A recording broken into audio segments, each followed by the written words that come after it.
여러분들은 오늘 이 시대를 어떻게 바라보고 있습니까? 그리고 지금 우리가 가고 있는 이 길은 어디로 향하고 있습니까? 세계 속에나 뗄래야 뗄 수 없는 관계예요. 나 혼자 똑 떨어져서 그렇게 살 수 없고 아주 촘촘히 엮여져 있는 세계의 구조 속에 내가 살고 있거든요. 그런 내가 현재에 일어나고 있는 여러 가지 정황들과 여러 어떤 이런 모습들을 분명하게 인식하고 살지 않는다고 한다면 나는 내 신앙마저도 바르게 지킬 수가 없는 거예요. 그러므로 오늘서부터 이 현 세대에 일어나고 있는 여러 가지 상황들을 알기 쉽게 여러분과 함께 나누려고 합니다. 오늘 일반적으로 미중 간의 충돌에 대해서 많이 들어봤을 거예요. 그리고 이 미중 간의 충돌, 무역 전쟁으로 인식하고 있죠. 과연 무역 전쟁일까요? 이 미중 간의 격돌 현상이 어떤 그 무역 전쟁이라기보다는 문명 전쟁이라고 이해해야 될 것입니다. 이 문명 전쟁, 이 문명 전쟁을 알려고 하면은 성경의 기원으로 돌아가야 돼요. 성경에서 나타나는 에덴의 동산이 있습니다. 그 에덴의 동산에서 선악을 알게 하는 나무의 실과 또 생명나무가 있었어요.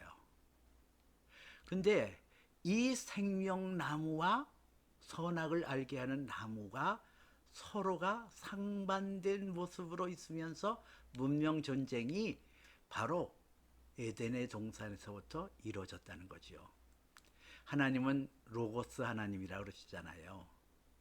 그 로고스라는 의미를 잘 알아야 되거든요. 단순하게 하나님 말씀이다.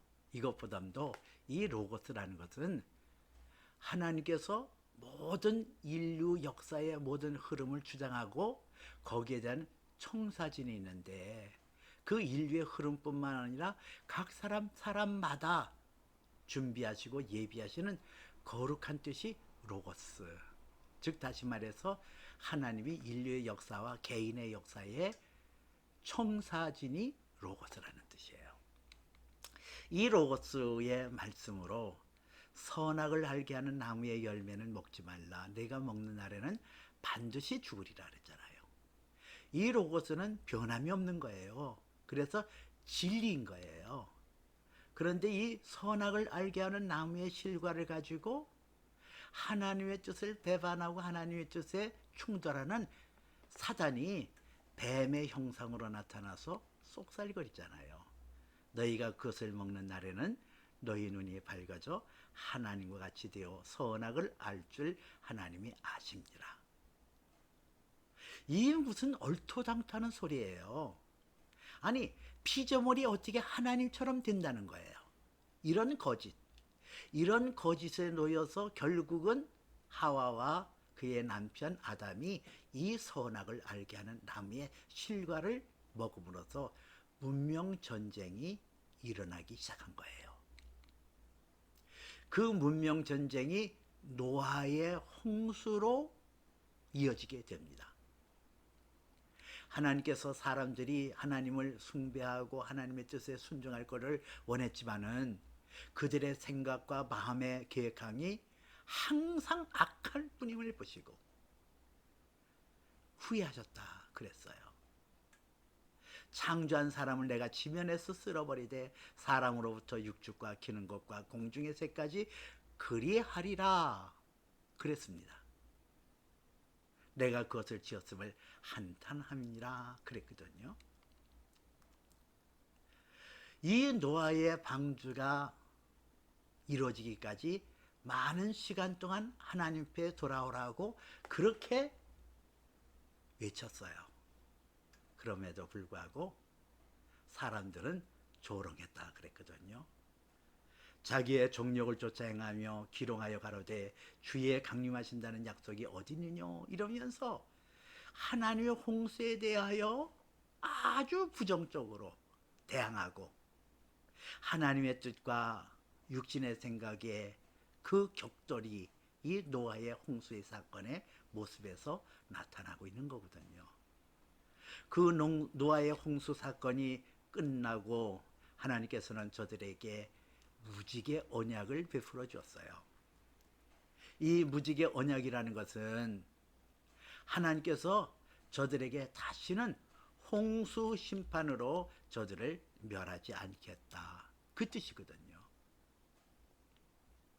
적어도 이렇게 하나님께서 약속하셨다고 한다면 그 약속에 따라서 하나님의 말씀을 가지고 세계에 편만하게 퍼져나가는 것이 하나님 뜻인데, 사람은 그 노아의 후손들이 하나님의 뜻을 거스리고 흩어짐을 면하려 하면서 높은 탑을 쌓아 하늘에 닿게 하고 자기들의 이름을 내고 흩어지지 않겠다는 결심을 하는 것이, 이것이 바벨탑 사건이란 말이에요.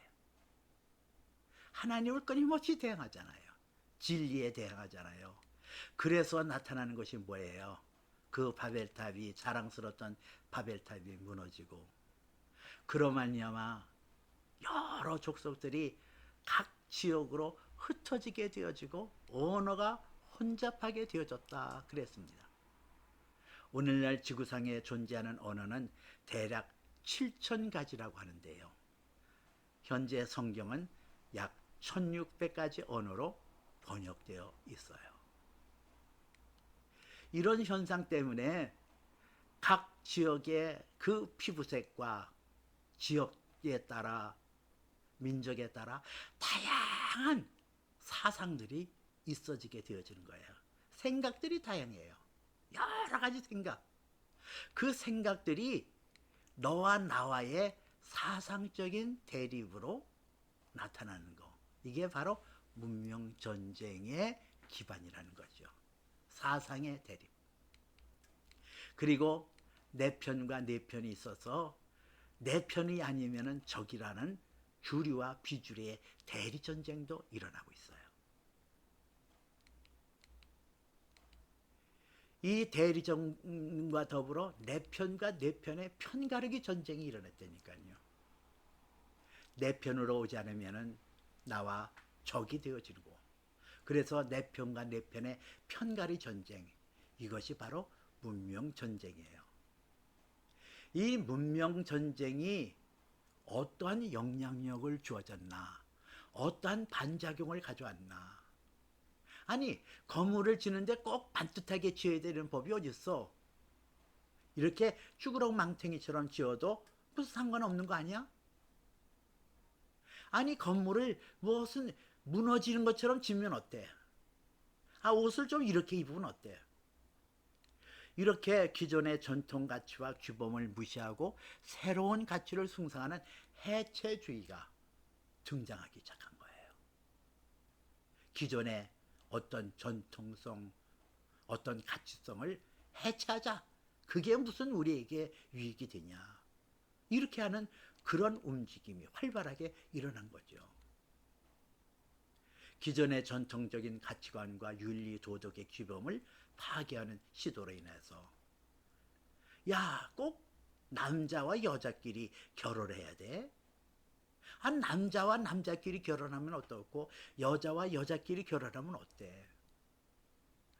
아니, 그리고 남자가 꼭 여자하고 결혼할 이유가 뭐가 있어? 나는 걔가 좋아. 나는 걔하고 결혼할 거야. 여자도 마찬가지예요. 꼭 여자라고 해서 남자에게 시집가라는 법이 없냐?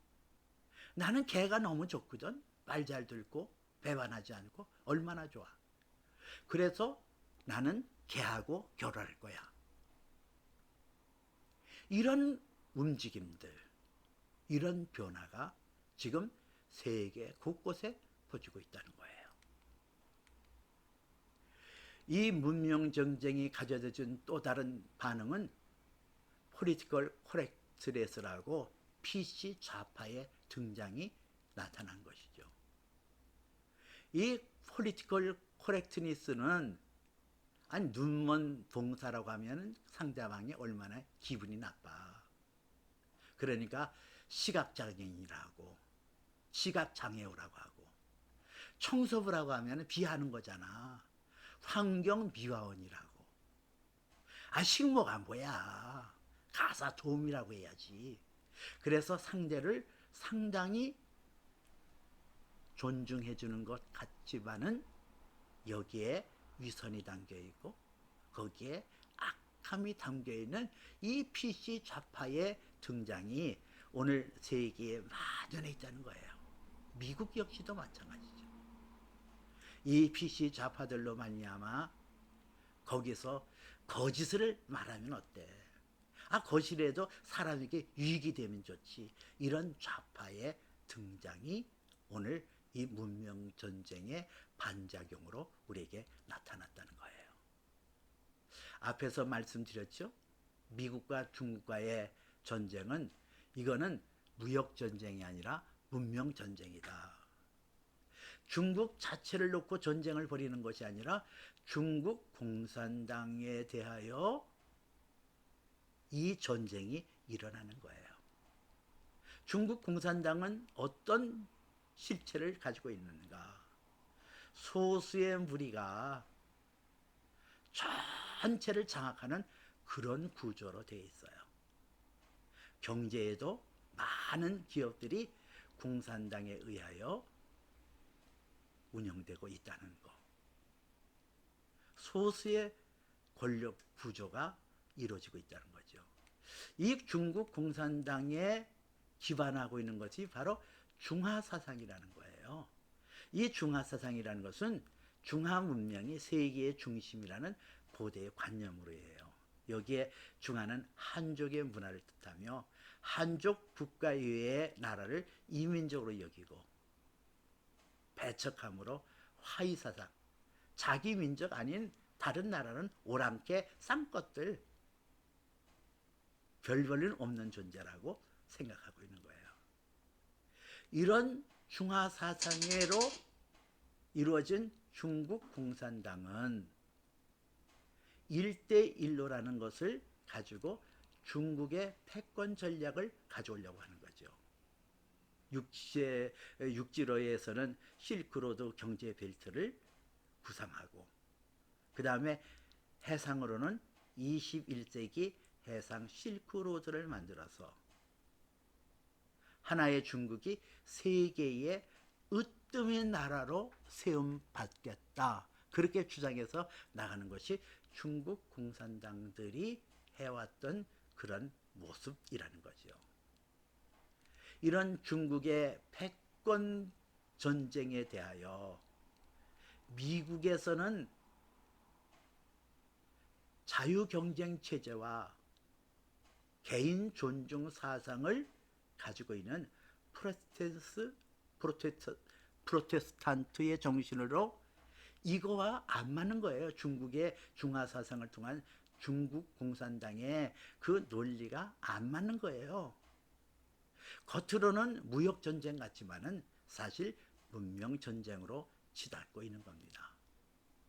이런 문명전쟁 속에서 우리는 어떤 영향을 받고 있고 앞으로 전망은 어떻게 되어질 거고 우리는 이런 문명전쟁 속에서 우리가 가져야 될 자세는 무엇이며 이런 것들을 계속해서 여러분과 함께 공유하려고 합니다.